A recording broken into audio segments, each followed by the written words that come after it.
결혼 2년 차 민지의 일상은 지옥 그 자체였다. 아니, 정확히는 시어머니 때문이었다. 야, 민지야. 시어머니의 목소리가 부엌까지 들려왔다. 야라니. 결혼한 며느리한테 야라고 하는 시어머니가 어디 있나. 네, 어머니. 민지가 참고 대답했다. 이게 뭐야? 밥이 이렇게 되돌더래. 우리 현우가 이런 걸 먹고 살라고? 시어머니가 밥솥을 가리키며 소리쳤다.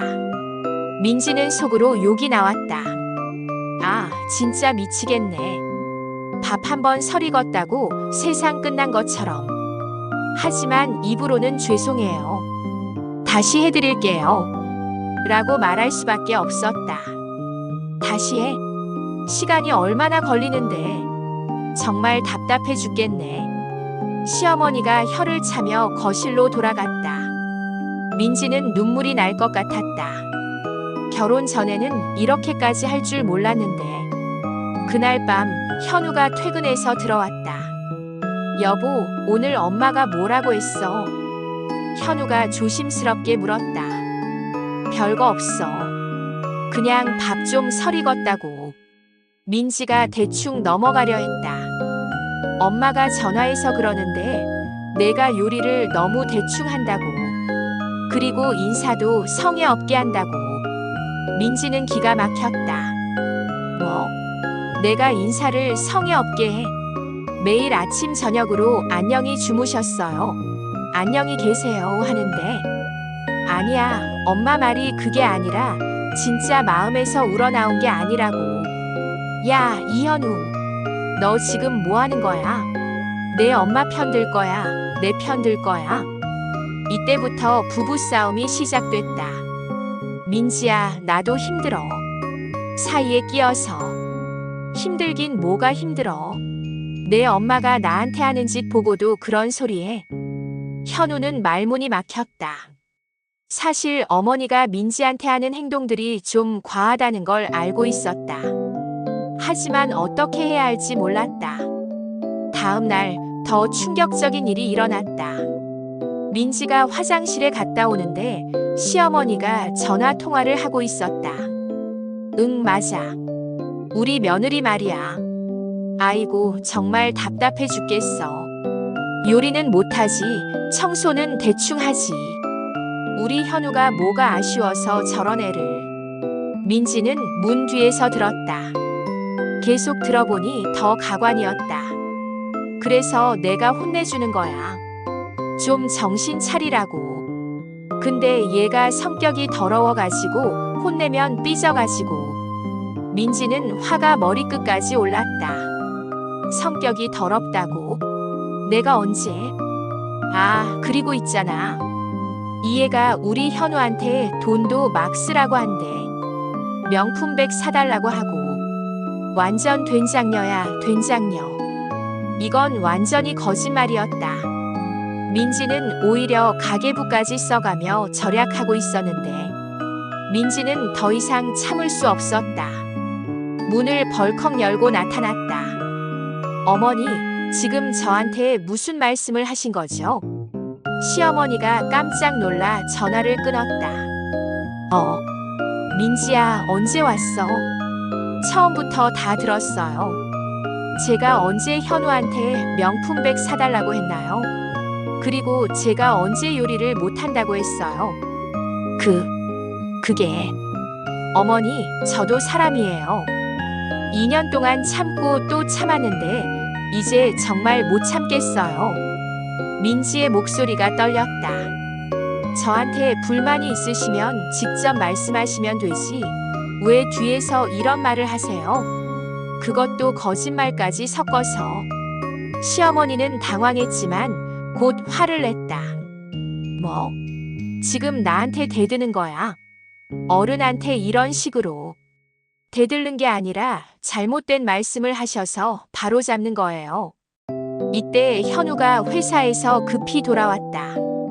집에서 큰 소리가 난다고 이웃이 전화했던 것이다. 뭐야, 이게 무슨 상황이야? 현우야, 내 와이프가 나한테 막말하고 있어. 시어머니가 울먹이며 말했다. 막말이 아니라 사실을 말한 거예요. 민지가 소리쳤다. 현우는 상황을 파악하고 나서야 민지 편에 섰다. 엄마, 민지 말이 맞아요. 엄마가 너무 심하셨어요. 뭐라고? 내가 지금 누구 편을 드는 거야? 편을 드는 게 아니라 잘못된 건 잘못됐다고 말하는 거예요. 시어머니는 믿을 수 없다는 표정으로 현우를 쳐다봤다. 좋아, 알겠어. 그렇게 나올 거면 나도 각오하고 나가겠어.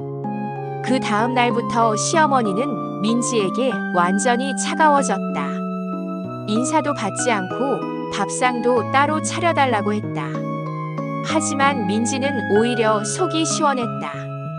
이제 눈치 보지 않고 살 수 있을 것 같았다. 일주일 후 더 놀라운 일이 일어났다. 시어머니의 친구가 집에 왔는데 민지에게 이상한 말을 했다.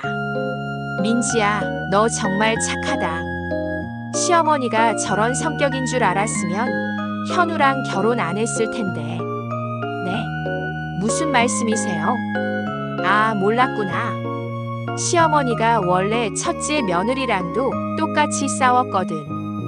그래서 첫째 며느리가 이혼했어. 민지는 충격을 받았다. 현우에게는 형이 있었는데 그 형수가 이혼한 이유가 시어머니 때문이었다니.